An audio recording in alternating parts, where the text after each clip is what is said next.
Israel पर एक बार फिर यमन के हूती विद्रोहियों ने हमला बोला है। पहले ड्रोन तो बैलिस्टिक मिसाइल से इजराइल को दहलाने की कोशिश की है।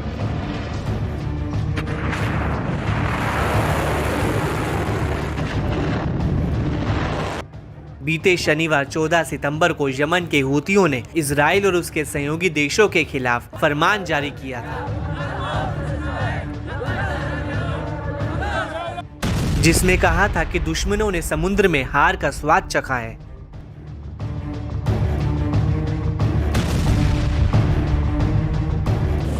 और समुद्र में जो हुआ वह जमीन पर होने वाली घटनाओं से बहुत दूर नहीं है।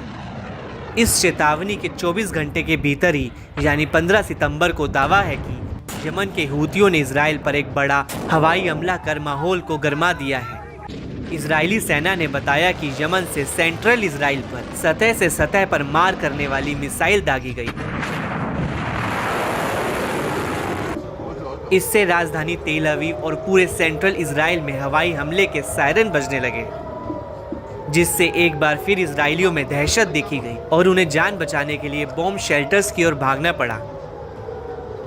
इजरायली सीमा में घुसकर एक और भीषण हमले से पूरे देश में हड़कंप मच गया है। इजरायली सेना ने बताया कि मिसाइल पूर्व से सेंट्रल इजराइल में प्रवेश कर रही थी, जो एक खुले इलाके में गिरी। फिलहाल किसी के हताहत होने की सूचना नहीं है। दावा है कि इस इलाके में तेज धमाके भी सुने गए, जिस पर सेना ने बताया कि ये मिसाइल इंटरसेप्टर से आए थे, जिन्हें लॉन्च किया गया था। बता दें कि इससे पहले जुलाई महीने में यमन के हूतियों ने तेल अवीव पर एक लंबी दूरी का ड्रोन दागा था। इसमें एक शख्स की जान चली गई थी, जबकि 4 अन्य लोग घायल हो गए थे। इसके बाद इजराइल ने यमन के होदैदा बंदरगाह के पास हूतियों के सैन्य ठिकाने पर बड़ा हवाई हमला किया था, जिसमें कम से कम 3 लोग मारे गए और 87 लोग घायल हुए।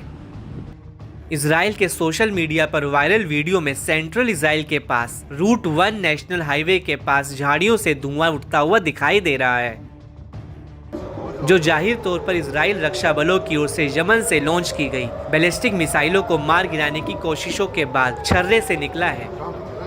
एक तस्वीर में तेल अवीव से करीब 25 किलोमीटर पूर्व में मोदीन के बाहरी इलाके में ट्रेन स्टेशन पर एस्केलेटर को नुकसान दिखाया गया है। इजरायली सेना ने कहा कि यमन से छोड़े गए बैलिस्टिक मिसाइल के बाद नागरिकों के लिए दिशा निर्देश में कोई बदलाव नहीं किया गया है। हालांकि ये साफ नहीं हुआ है कि मिसाइल को रोका गया था या नहीं। बता दें कि एक दिन पहले ही यमन के रक्षा मंत्री और सेना में चीफ ऑफ जनरल स्टाफ ने इजराइल और अमेरिका को चेतावनी दी थी। कहा था कि जो आने वाला है वह पहले सामना की गई किसी भी चीज से अधिक कठोर और गंभीर होगा।